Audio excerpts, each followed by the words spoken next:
I discovered the Sunny Pines HOA was building 96 luxury homes on my inherited farmland. But when I found my grandfather's original property surveys, their entire development suddenly became my legal property. Would you believe their shocked faces when I revealed my trap at their own community meeting? I never thought I'd have to fight for land that already belonged to me. When Grandpa Joe died last March, I inherited his 200-acre farm outside Meadow Creek. The old place had been in our family for generations.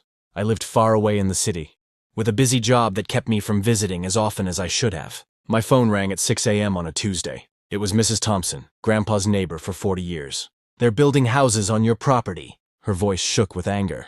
"Big yellow machines started digging yesterday. You need to come quick!" At first I thought she was confused. Maybe construction workers had crossed a boundary by mistake. But Mrs. Thompson wasn't one to exaggerate. The Sunny Pines people put up signs all over. "They're planning almost 100 houses where your east fields are." I threw clothes in a suitcase and drove straight to Meadow Creek, breaking speed limits the whole way. 5 hours later, I turned onto the dirt road leading to Grandpa's farmhouse.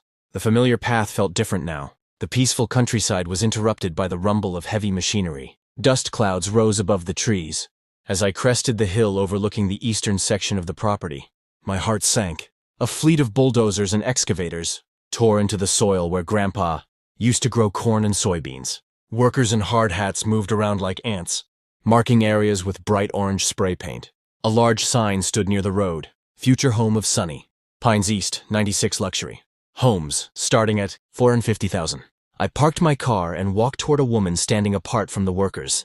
She wore spotless beige pants and a crisp, white blouse despite the dusty surroundings. Her hair was perfectly styled, and she held a clipboard while talking on her phone.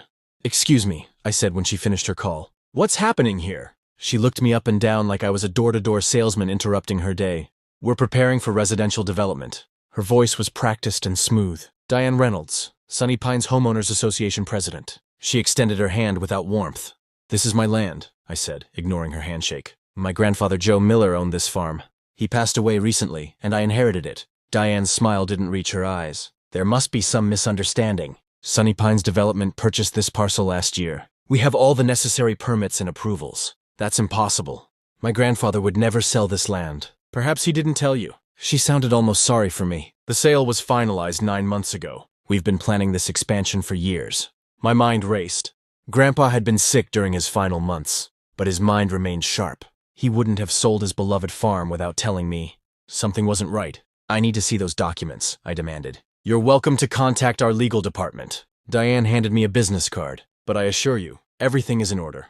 "Now, if you'll excuse me, we have a schedule to maintain." She turned away, already dialing another number on her phone.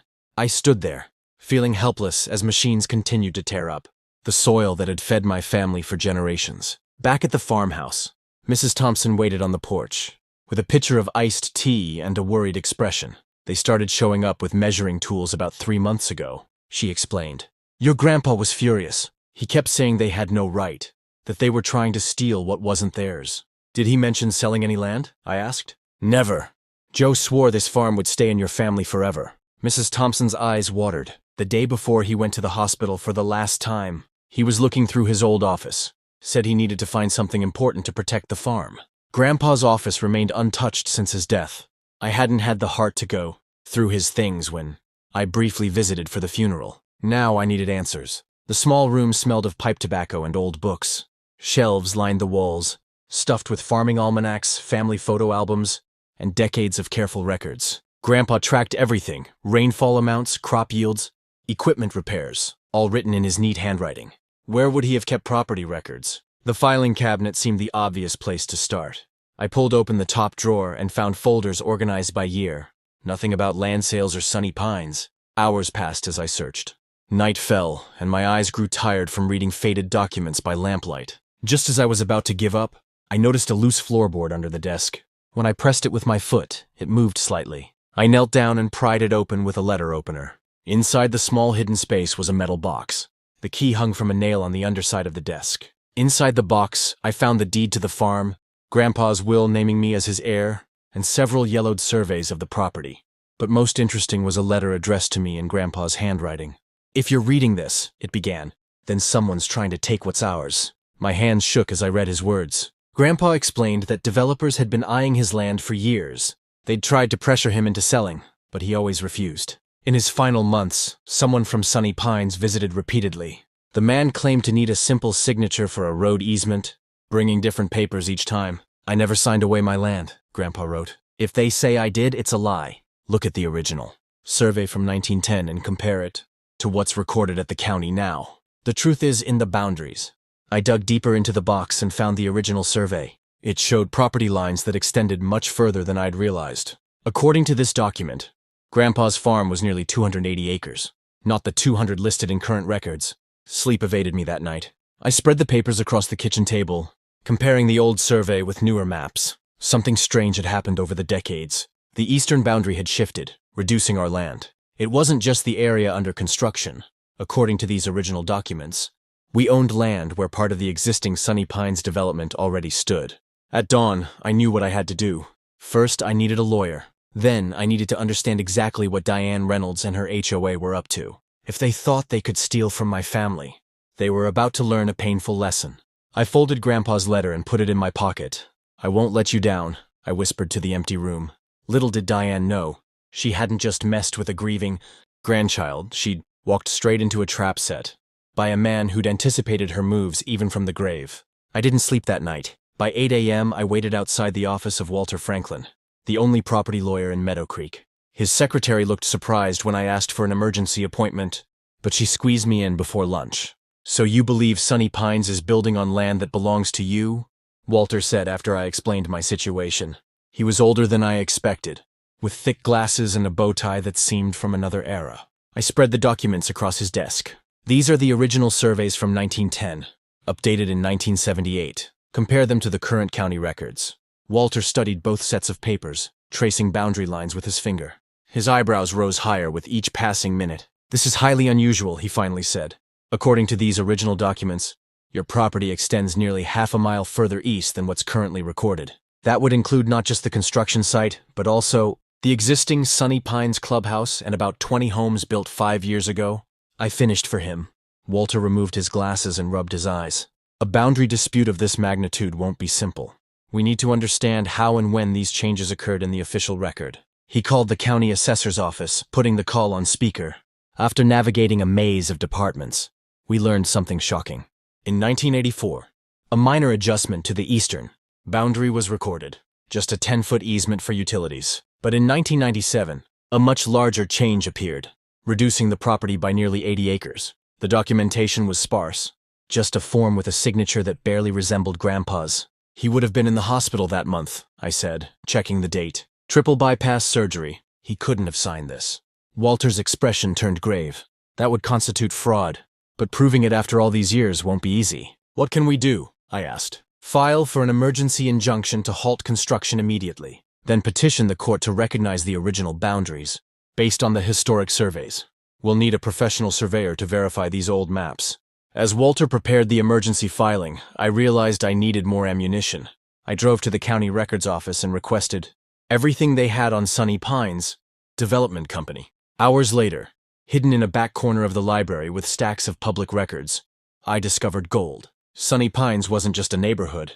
It was a complex web of LLCs and holding companies. The same 6 names appeared throughout: Diane Reynolds, her husband Thomas Reynolds, County Commissioner James Harris, Planning Board Director Mark Wilson, and 2 others I didn't recognize. But the most interesting document was from just 3 months ago: a loan approval for $16 million to finance Sunny Pines East, with the land itself listed as collateral, my land. I took photos of everything with my phone and headed to my next stop, the offices of the Meadow Creek Gazette, our local newspaper. The editor, Tanya Williams, had known my grandfather. When I told her I was investigating potential fraud involving prominent local officials, her journalistic instincts perked up. "I can't publish accusations without evidence," she warned, "but I can look into the approval process for this development." It did seem to move unusually fast. Back at the farmhouse, I found Mrs. Thompson talking to another elderly neighbor. "Mr. Grayson." When I mentioned Diane Reynolds, his face darkened. "That woman is the reason I sold my place," he said bitterly. "The HOA fined me every week for unapproved landscaping. I'd been growing those tomatoes for 20 years. Then they said my workshop violated some rule they just made up. The fines kept coming until I couldn't afford to fight anymore." "How many others did this happen to?" I asked. "At least a dozen old-timers sold out in the last 5 years." Always for less than market value. Always to companies I later found out were connected to those Sunny Pines people. A pattern emerged. Find vulnerable landowners, harass them with fines and regulations, force them to sell cheap, develop the land, and make millions. My grandfather had been their latest target, but he'd been one step ahead. My phone rang. Walter Franklin. "The judge granted our emergency injunction," he said. "Construction has to stop immediately until a hearing next week. But brace yourself, this is going to get ugly." I thanked him and hung up, feeling a small victory. I drove back to the construction site with the court order in hand. The workers were packing up for the day when I arrived. Diane's sleek black SUV still sat near the site office. She came out as I approached, phone to her ear as usual. When she saw me, her expression hardened. "Construction stops now," I said, handing her the court order. "Legal boundaries are in dispute." She scanned the document, her perfect composure cracking slightly. "This is ridiculous. We have every approval we need, based on fraudulent boundaries. I have the original surveys." For the first time, uncertainty flashed in her eyes. It vanished quickly, replaced by cold determination. "This little stunt will cost you," she said quietly. "You have no idea who you're dealing with." "Actually, I do. 6 names on dozens of business filings. $16 million in loans using stolen land as collateral. County officials fast-tracking approvals for projects they secretly invest in." I hadn't planned to reveal how much I knew, but the look on her face was worth it. Diane's perfectly manicured hand tightened around her phone until her knuckles turned white. "You're making a mistake," she hissed. "We can be reasonable. Perhaps you'd consider a generous offer for the remaining farmland? 7 figures, immediate payment." "Not interested. Everyone has a price." Her smile returned, confident and predatory. "Think about it. You don't even live here. What do you care about some old dirt? This old dirt has been in my family for 4 generations. It's not for sale." I turned to leave, feeling her eyes burning into my back. As I reached my car, she called out, "Commissioner Harris is my husband's golf partner. Judge Evans comes to my dinner parties. You think your injunction will last? You're nobody in this town." I drove away, her words echoing in my mind. She was right about one thing. I was an outsider here now. But she'd overlooked something important. Grandpa hadn't been. He'd lived in Meadow Creek his entire life, knew everyone, and was respected even by those who disagreed with him. And he'd left me more than just land. Back at the farmhouse, I returned to his office. If Grandpa had anticipated this fight, what else had he prepared? I searched more carefully, examining every folder, every notebook. In an album labeled Community Picnic 2018, I found dozens of photos of Grandpa with neighbors, local business owners, and families who'd known him forever. Each photo had names written on the back. These weren't just memories. They were connections. People who might stand with me against Sunny Pines. My phone buzzed with a text from an unknown number. "Parking violation at your property. Fine, $500. Sunny Pines HOA compliance." Attached was a photo of my car parked at Grandpa's farm. My own property. This was how it started.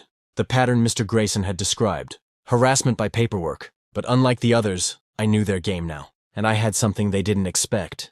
Grandpa's secret weapon, still hidden in his files, waiting for the right moment. As night fell over the farm, I sat on the porch where Grandpa used to tell me stories during summer visits. The eastern fields lay quiet now. Construction equipment abandoned under the court order. But this was just the beginning. Tomorrow, Diane would mobilize her connections. The real fight was coming. What she didn't realize was that I'd found more than just property surveys in Grandpa's hidden box. I'd found documents that didn't just question the boundary changes. They revealed who had falsified them, when and why. Diane thought she was dealing with an absent grandchild, fighting for sentimental land. She had no idea she was facing the ghost of my grandfather, who'd documented every dirty deal and suspicious approval for years, patiently building a case while they thought he was just a stubborn old farmer. The trap was set. All I had to do was let them walk further into it. My heart pounded as I pushed open the glass doors of the Sunny Pines Community Center. Tonight was the night I'd been planning for weeks. Inside, nearly 100 people filled rows of folding chairs. They chatted excitedly about new tennis courts and fancy streets, while sipping punch from small plastic cups. At the front, Diane Reynolds stood tall in her bright red blazer, pointing at colorful pictures of big houses on a screen. "Just imagine the swimming pool with its waterfall feature," she said, smiling wide at the crowd. "Our homes will be worth so much more once these new neighbors move in." People clapped. A few whistled. Nobody knew what I carried in my folder would ruin their party. I took a deep breath and walked straight down the center aisle. "Excuse me," I said, loud enough to make heads turn. "I need to speak about this development." Diane's smile dropped for a second, then returned, faker than before. We'll take questions after the presentation. This can't wait, I replied, stepping onto the small stage. I faced the curious crowd. My name is Alex Morgan.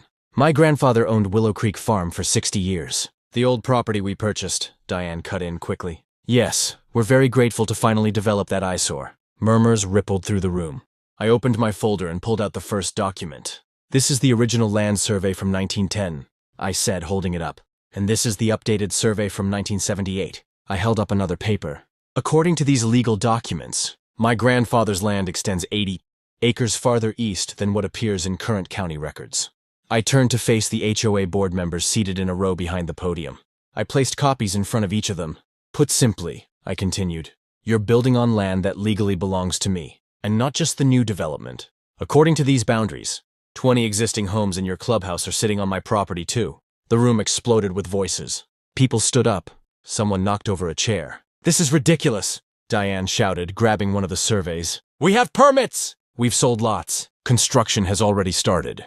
I stayed calm while she grew redder. Your permits are based on incorrect property lines. I've filed papers with the court to stop all building immediately. Gerald Fisher, a balding man with thick glasses who served as the HOA treasurer, studied the documents with growing panic. Diane, he whispered loudly enough for the microphone to catch, these boundary markers match the old creek bed. They look real. She yanked the papers from his hands. This is clearly some kind of trick to get money from us. We'll fight this nonsense! You're welcome to try, I replied, pulling out one final document. But here's something you should know. According to these legal boundaries, your personal house, Diane, sits entirely on what is legally my land. The room went completely quiet. People looked at each other, suddenly understanding what this meant. 20 families might not actually own the ground under their homes. A man in the back stood up.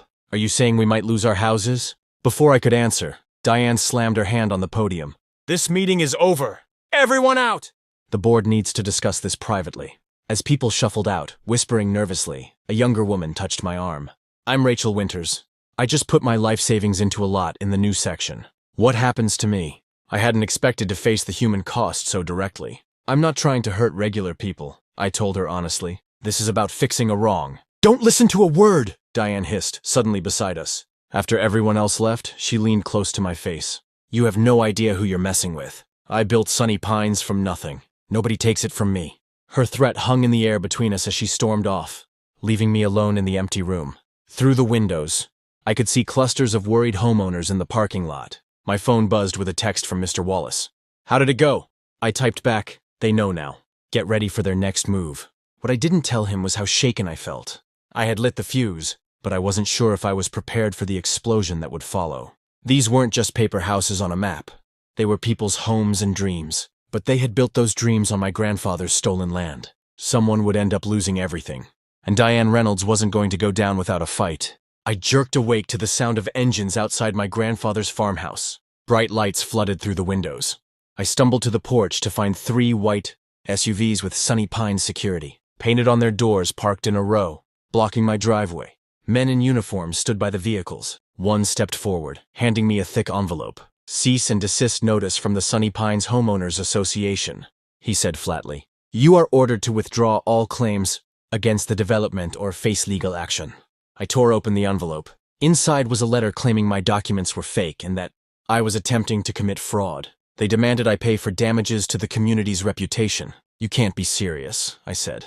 The man shrugged. Just delivering the message. Have a nice day. He returned to his vehicle, but none of them left. I tried to leave for breakfast in town, but discovered they had placed large, concrete blocks across the end of my driveway overnight. Sorry, sir, one guard said without looking sorry at all. This access point hasn't been approved by the development committee. It's been closed for safety reasons. I was trapped on my own property. I called the sheriff's office, but was told they couldn't help with a civil dispute and suggested I get a lawyer. My phone rang. Diane's name flashed on the screen. I hadn't given her my number. Good morning, she said sweetly when I answered. Enjoying the view? This is harassment, I said. You can't block access to my property. Actually, according to county records, the real ones, that driveway crosses Sunny Pines common areas. We're within our rights to control access. You know those records are wrong. She laughed. Let me explain how this works. The county commissioner plays golf with my husband every Sunday. The building inspector's daughter works for my real estate company. The water department supervisor lives in Sunny Pines. I felt my stomach drop as she continued. By tomorrow, your farmhouse will be cited for at least 15 code violations. Your water might get shut off due to maintenance issues.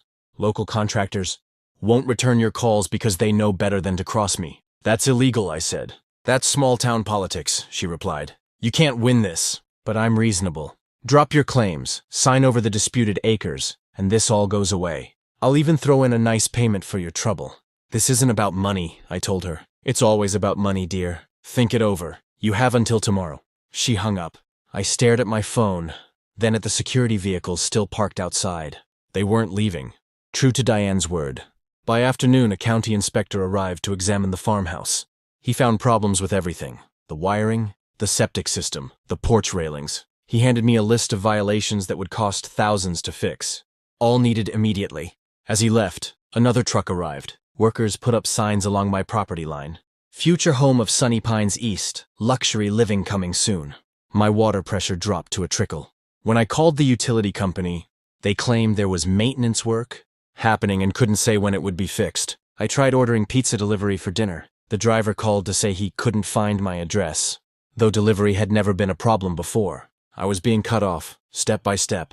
That night, I sat on the porch in darkness, watching the security lights sweeping across the fields where my grandfather had once grown corn.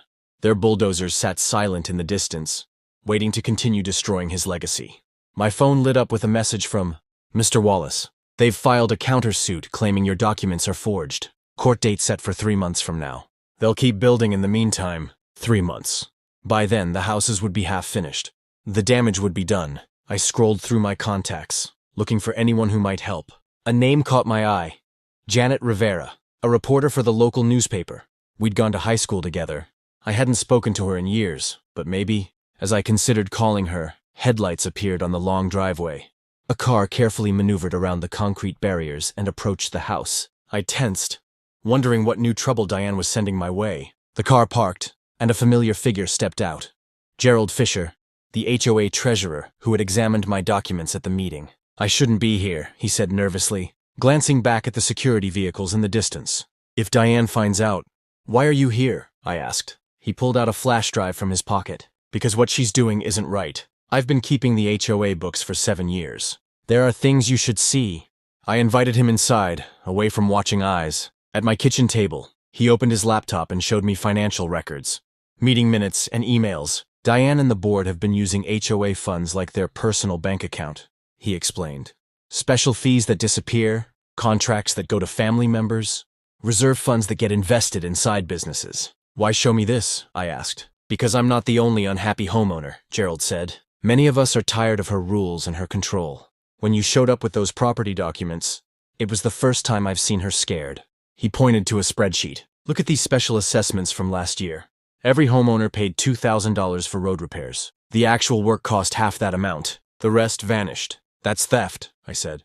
Gerald nodded. And there's more. The 20 homes you said are on your land? The people who live there have been complaining about drainage problems for years. Diane keeps promising fixes, but nothing happens. Now we know why. She knew those houses might not legally belong to the HOA.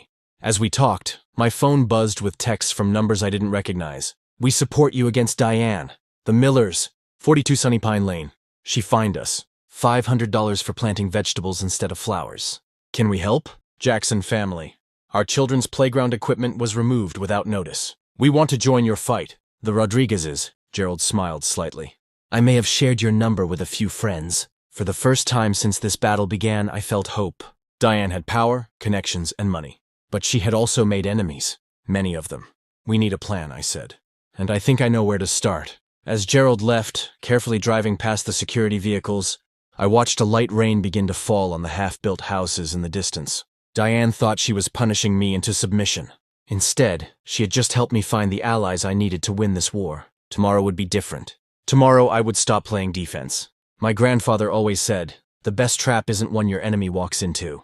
It's one they help you build without knowing it. Diane had just handed me the final pieces I needed. My water got shut off yesterday. The electricity followed this morning. I stood in my grandfather's kitchen, looking at spoiled food in the warm refrigerator. Diane Reynolds thought she could bully me off my own land by making life unbearable. She had another thing coming. I grabbed my notebook and headed out. If Diane wanted war, I needed allies. The first person I visited was Mrs. Thompson. who answered her door in a flowered housecoat. "They shut off your utilities?" She gasped. "That's illegal." "So is building on my land," I replied. "But Diane has friends at the county office. I need to know who else might hate the HOA as much as we do." Mrs. Thompson's eyes lit up. "Oh, honey, grab a chair. This might take a while." She gave me 15 names. Families who'd been fined for the wrong color mailbox. Elderly couples threatened with liens for having grandchildren visit too often.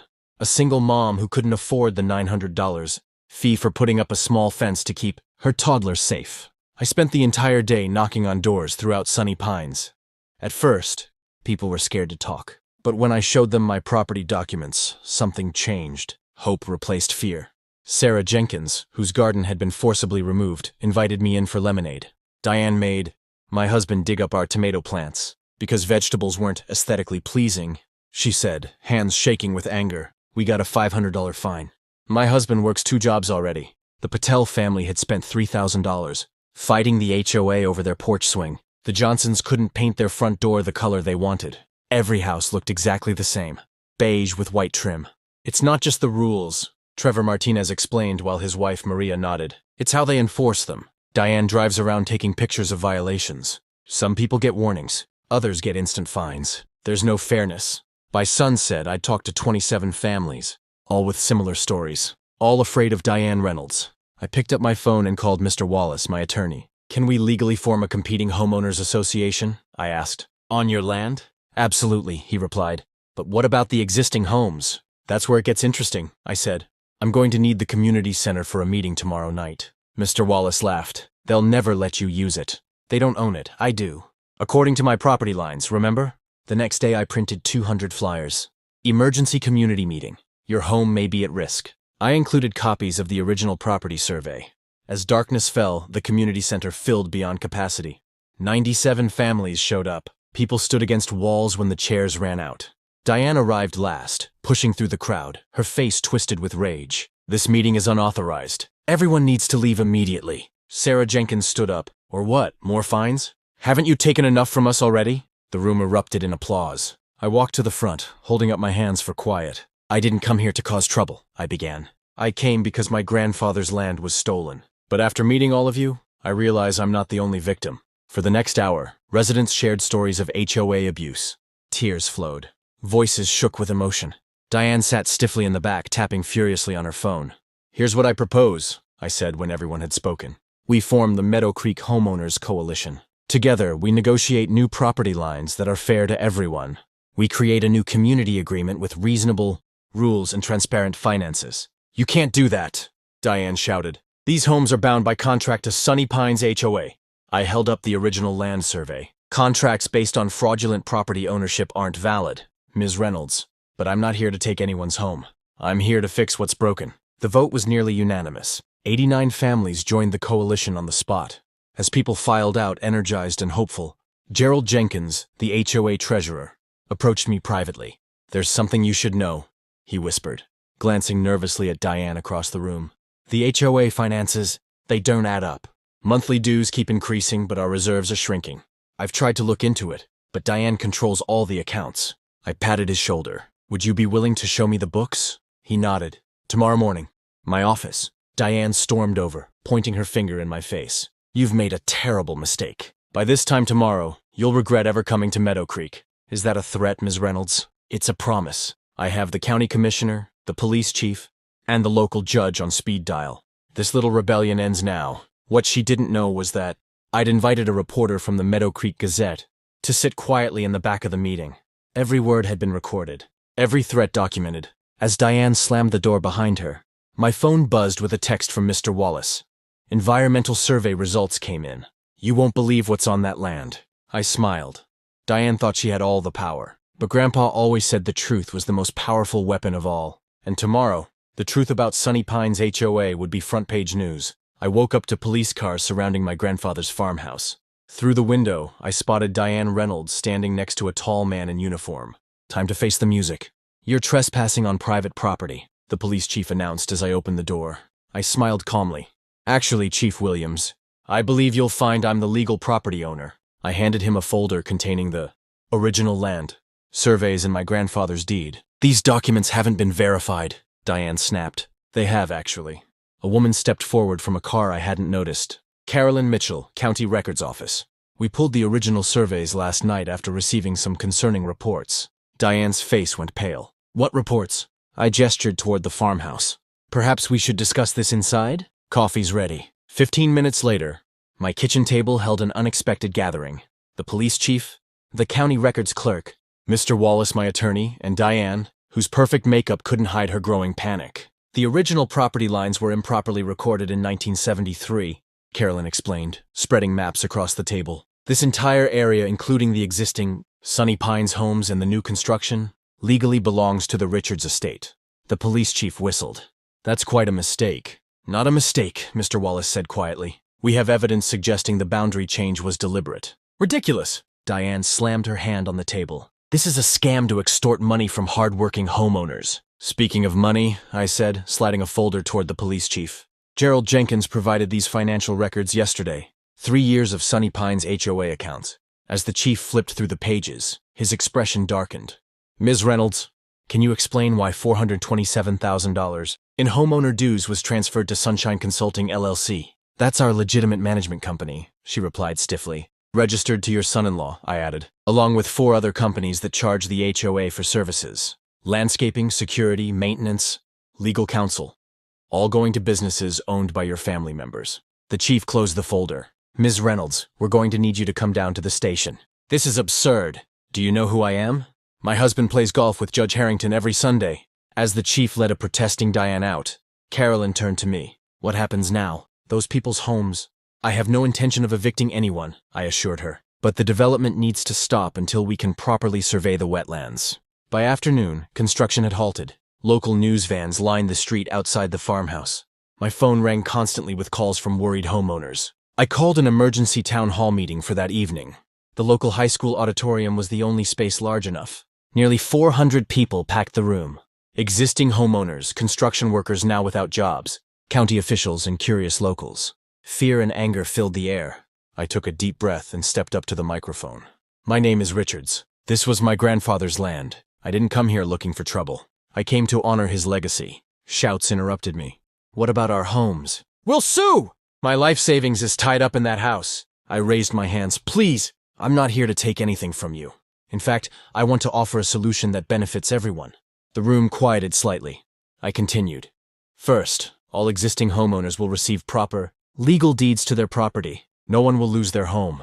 Murmurs of relief spread through the crowd. Second, the new development will be redesigned to protect the wetlands that my grandfather cherished. These aren't just swamps, they're critical habitats and natural flood protection for the entire area. I clicked to the next slide, showing Grandpa's environmental studies. These wetlands are home to 3 endangered species. Building on them isn't just wrong, it's illegal under federal law. A man stood up. I put my life savings into a lot in the new section. What happens to my investment? Fair question. We're establishing a property exchange program. Anyone who purchased in the protected area can swap for an equivalent lot in the redesigned development. No one loses their investment. For the next hour, I outlined my vision, a community that balanced homes with nature, transparent governance, reasonable rules, fair fees that actually went toward community improvements. Toward the end, Sarah Jenkins took the microphone. I've lived under Diane's rules for 8 years. I couldn't paint my door blue. I couldn't grow tomatoes.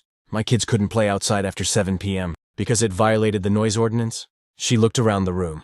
Is that really the community we want? By the time the meeting ended, we had over 300 signatures supporting the new Meadow Creek Community Association. Even some of Diane's former allies joined, including Gerald, who agreed to help untangle the financial mess. The next 6 months weren't easy. Diane hired expensive lawyers who tried every trick to overturn our claims, but the evidence was too strong. She eventually accepted a plea deal on the financial fraud charges. Today, 1 year later, I'm sitting on my grandfather's porch, watching kids ride bikes past houses with doors painted every color of the rainbow.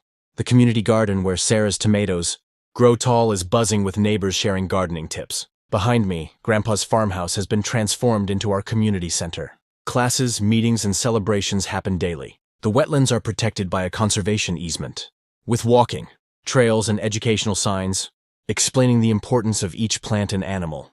Mrs. Thompson joins me on the porch, handing me lemonade. Your grandfather would be bursting with pride, she says, pointing to where construction has finally resumed on the redesigned development. Smaller homes, more green space, solar panels on every roof. I found something while cleaning out his study, I tell her, pulling out a faded notebook. Grandpa's journal from 30 years ago. He fought the original developers back then, too. When they first tried to build on the wetlands, Mrs. Thompson smiles. He always said you were just like him, stubborn as a mule when fighting for what's right. In the distance, a blue heron rises from the protected marsh, soaring above homes where people now live in harmony with the land. Sometimes the best trap isn't about catching someone doing wrong. It's about showing them a better way to do right. Diane's HOA tried to steal my land, but instead, they gave me something far more valuable, a chance to build the community my grandfather always dreamed of.